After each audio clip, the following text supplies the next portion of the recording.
Welcome to episode 13 of the Press Forward podcast. I'm Nathan Wrigley, and I'd like to thank you for joining us again.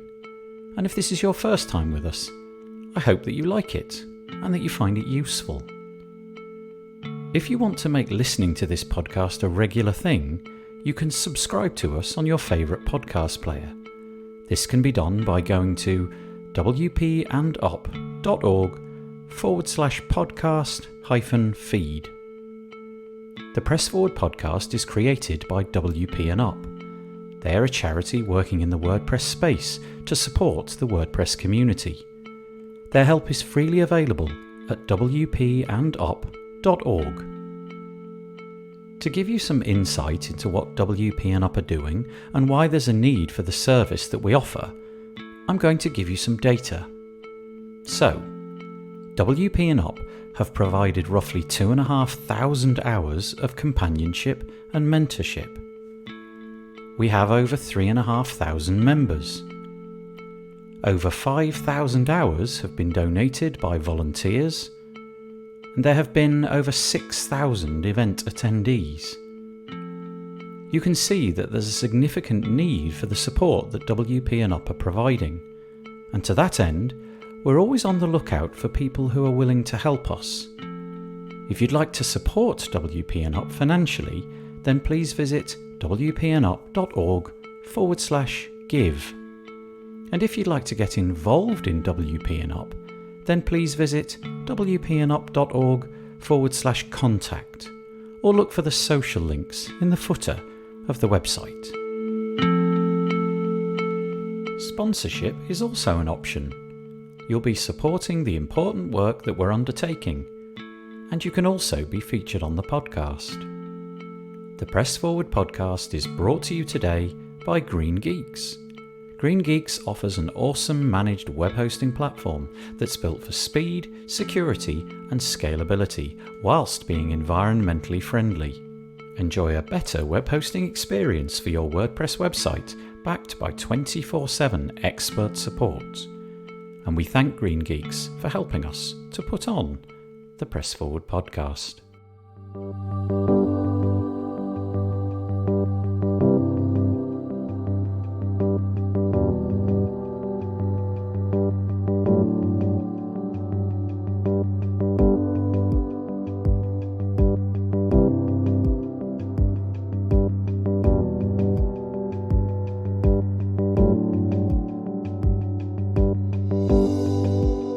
Today, we're returning to our roots.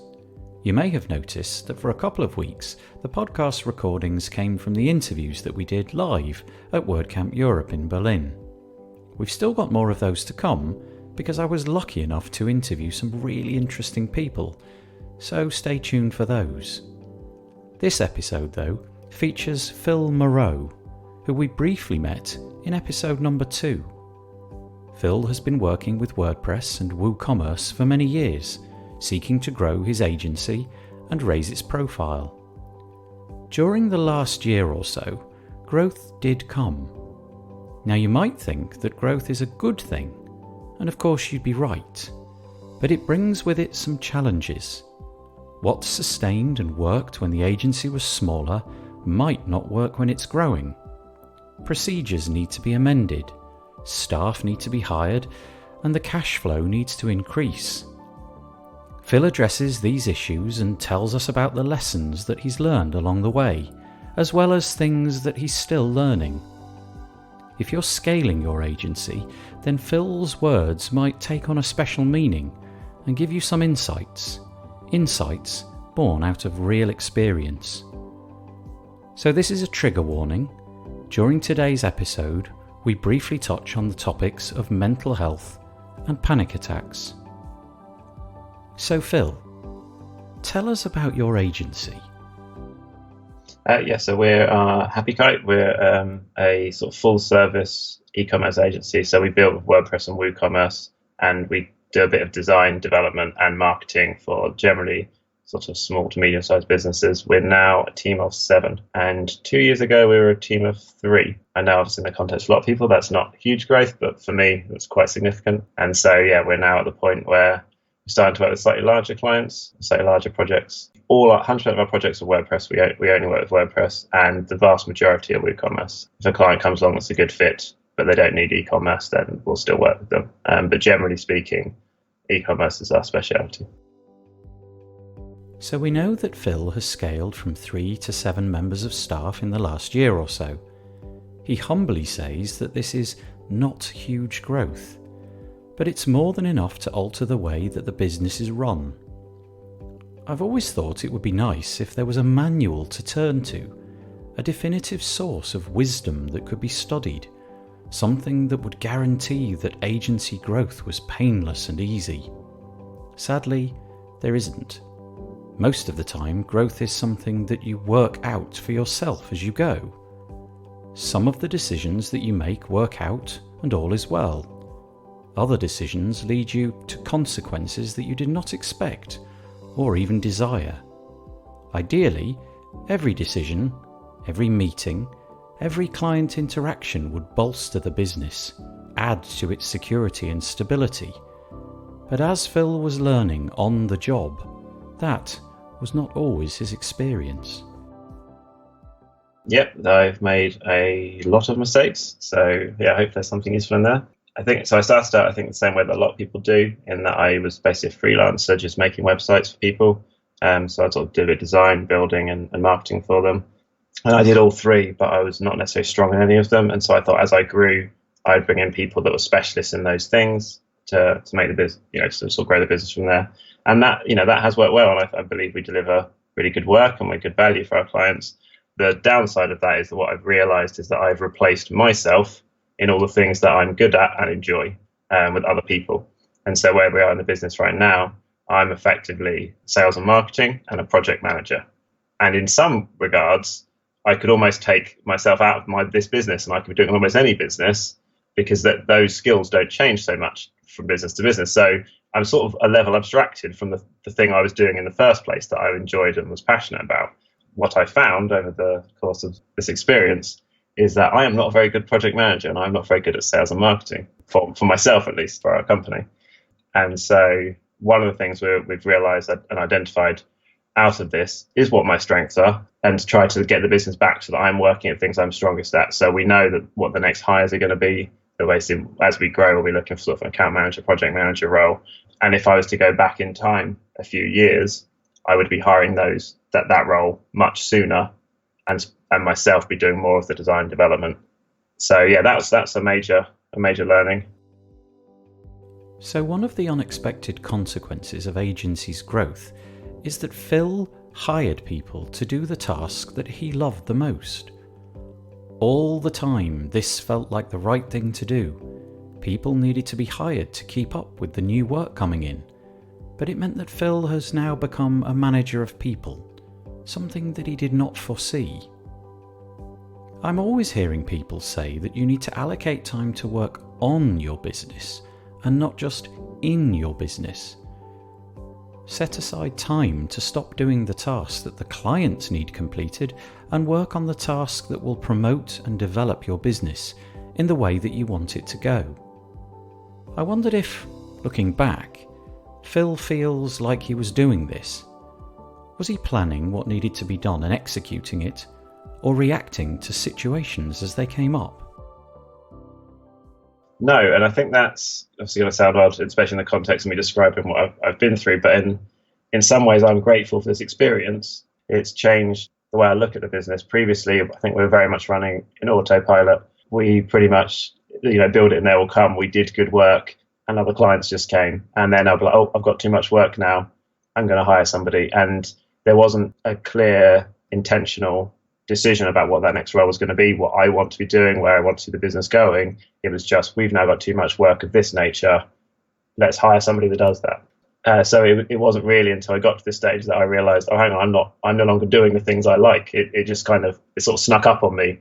And some of that is in the things I like, but also some of it's in the clients we had chosen to work with, because I say chosen, but because I didn't have the skills in business, and I wasn't working on my business. I was very much working in my business and just sort of basically firefighting every day, solving problems. It wasn't just that the things that I'm personally doing are not necessarily what I'm good at and what I'm passionate about. but it's also that the clients we're working with weren't necessarily the clients we'd want to be working with or weren't necessarily the best fit. It was just what had come along. And so what we're changing now is actually having proper sales and marketing funnel and actually qualifying leads and actually finding the people that are right for us that we want to work with, because we have a number of them that we love working with.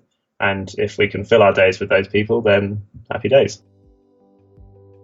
So Phil had to pivot his role in the agency because of the hiring decisions that were made. People were taken on to replace him, and that meant that he had a new role.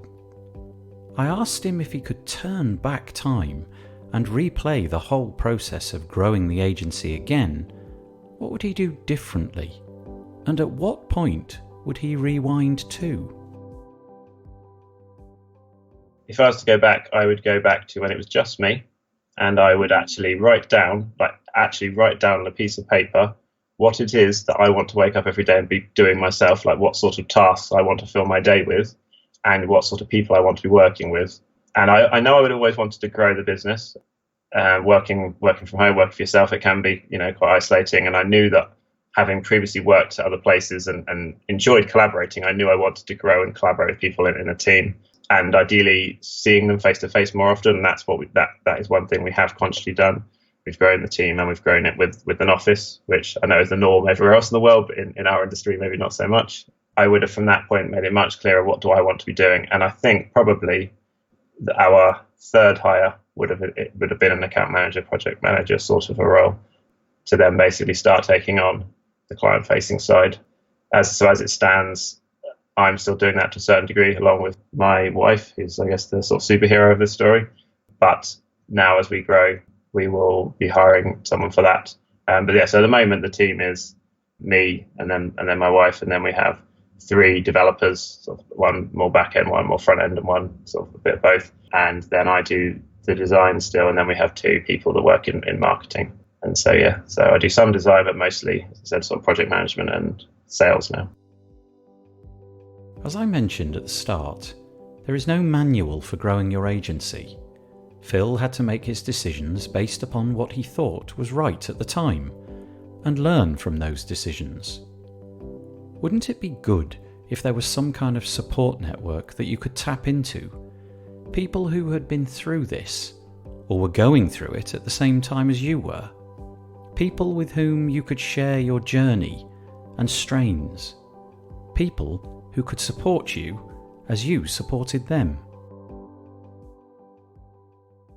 I think I could have avoided a lot of the sort of suffering that I went through if I had more of a professional support network.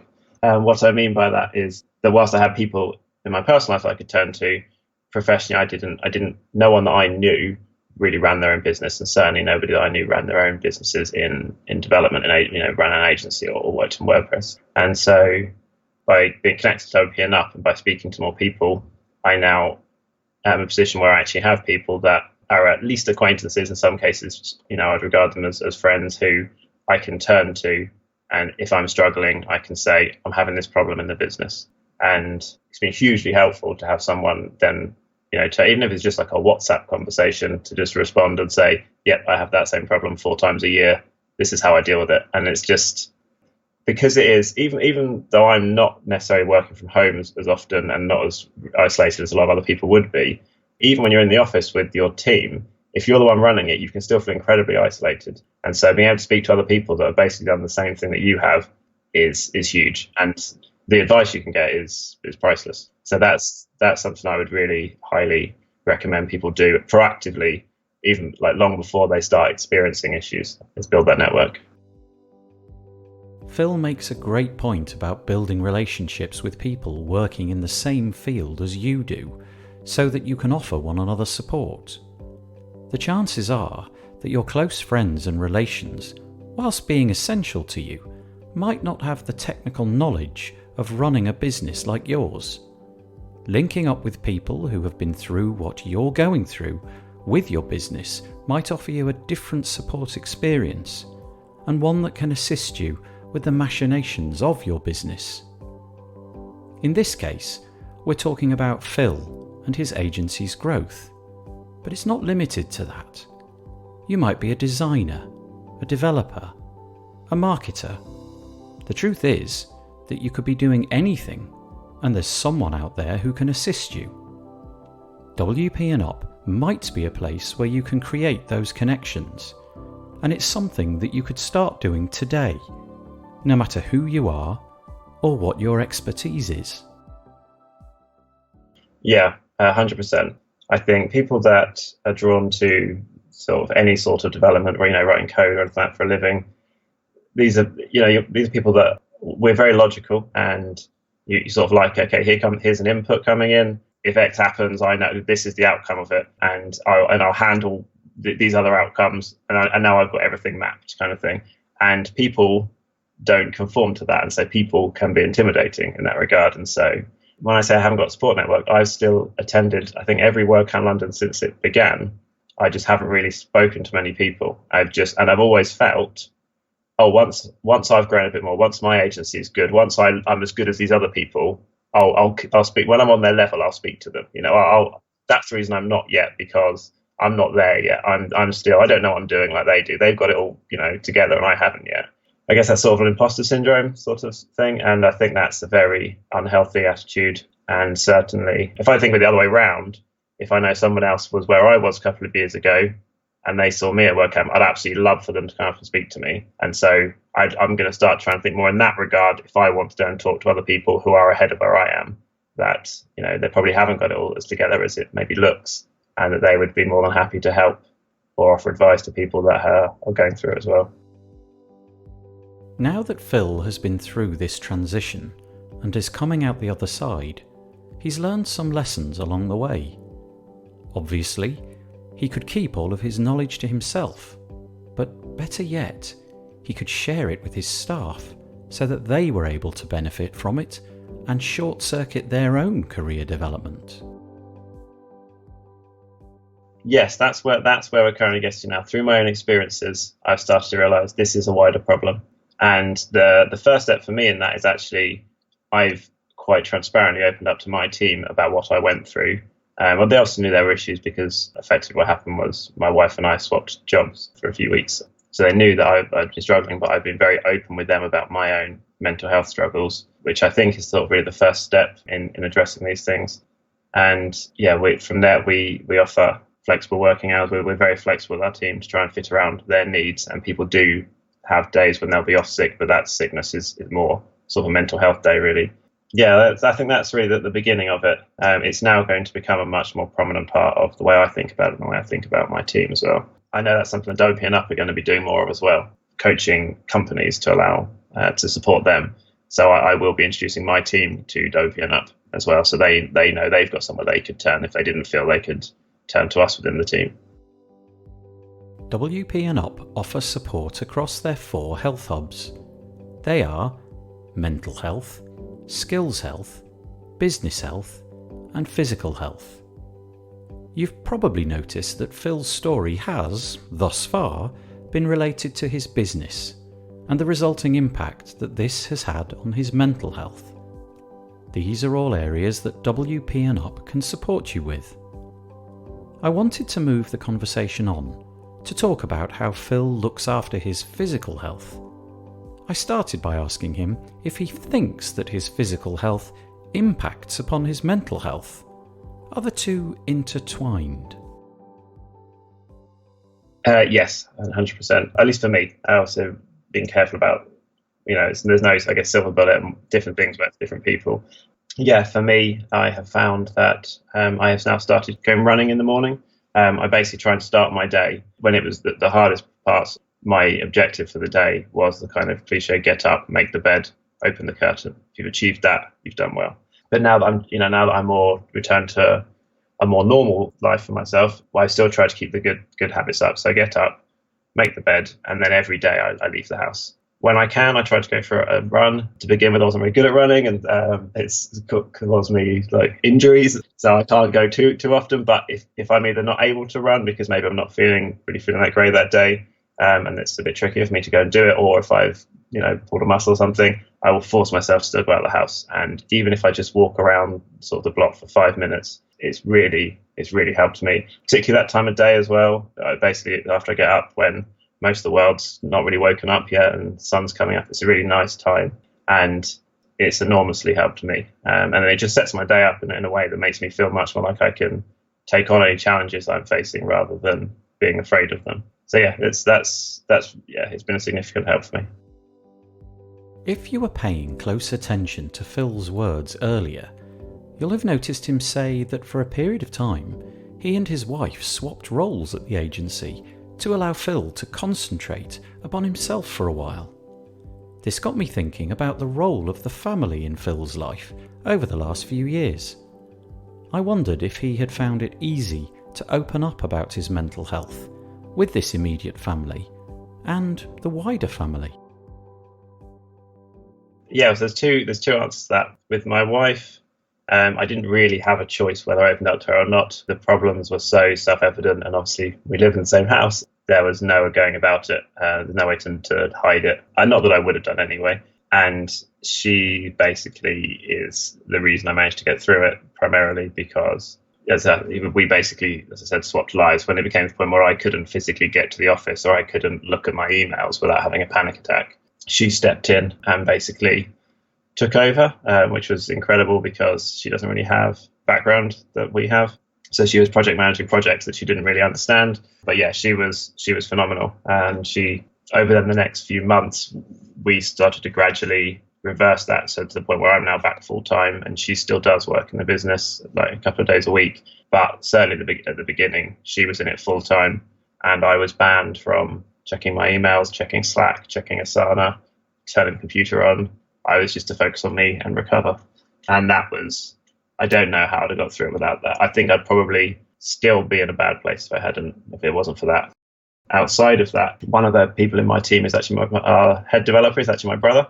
Through speaking to my wife and speaking to people at Open Up, I started to realize how it didn't sometimes even matter what the other person said back. Just talking about it out loud to another person, how much that was helping me to open up. So before I even opened up to my team, the team at work as a whole, I told my brother about it, and he was really great. And he was one of the people that really stood up and kind of held down the fort, I guess, whilst I was recovering. And then actually opening up to other members of my family, like my dad and people like that, and said, that I was struggling. And again, it just surprised me how many other people could respond with tales of their own, particularly people that worked in our industry. And it's just, I was amazed at how many people have had, quite serious issues at some point in their life.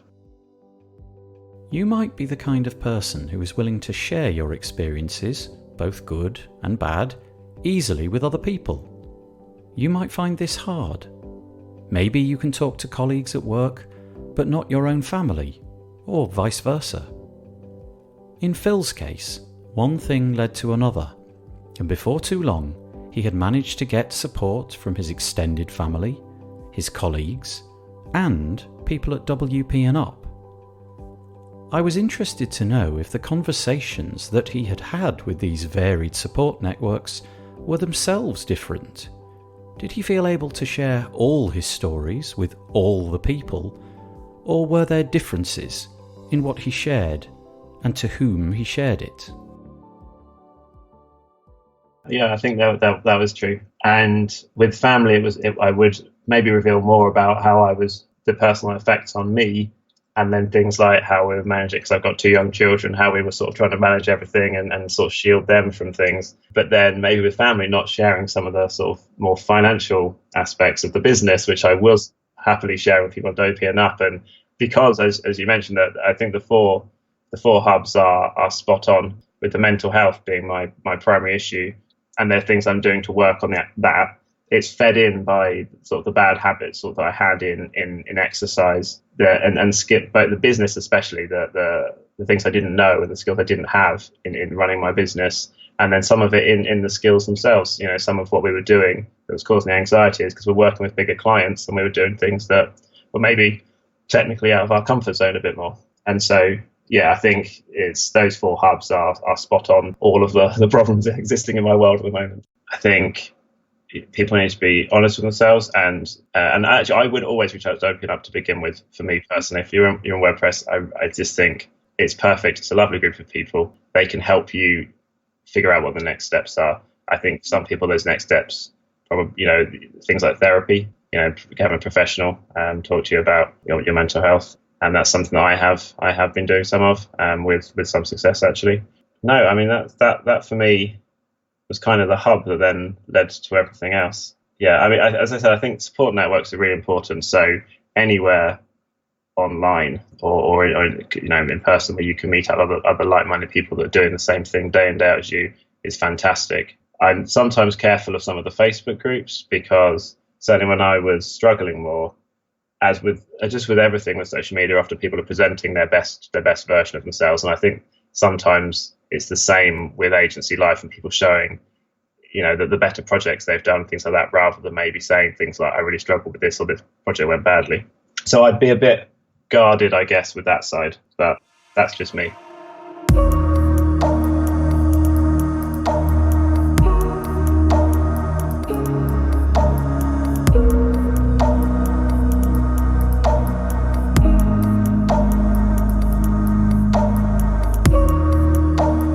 One of the purposes of the Press Forward podcast is to lift the lid on topics that don't get talked about enough, to allow people to share their stories so that other people might listen, and by listening, they may gain an understanding that they're not alone. There are other people out there who have faced the same situations that you are facing. They may have found a way through and can offer support to you on your journey. Maybe that person is already in your life, but they may not be. And that's what WP & Up is here for, to connect you with the support that you need.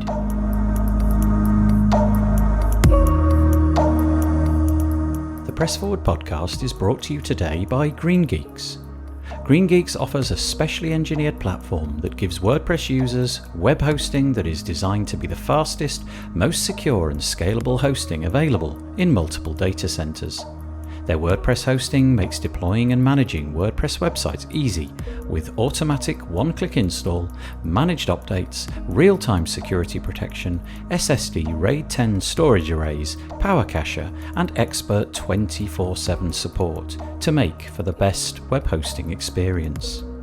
And we thank Green Geeks for helping us put on the Press Forward podcast.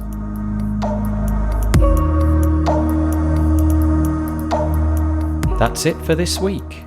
Please let us know if you're enjoying the podcast, if you're finding it useful or helpful. You can reach out to us at wpandup.org/contact. Remember that there's a serious point to all of this though, and that is that WP & Up is here to provide help and support. That help is available to you or people you know, and can be easily accessed at the wpandup.org website. Please spread the word about this new podcast. Tell your friends and subscribe on Apple Podcasts or your favourite podcast player. And remember, together we can #press forward.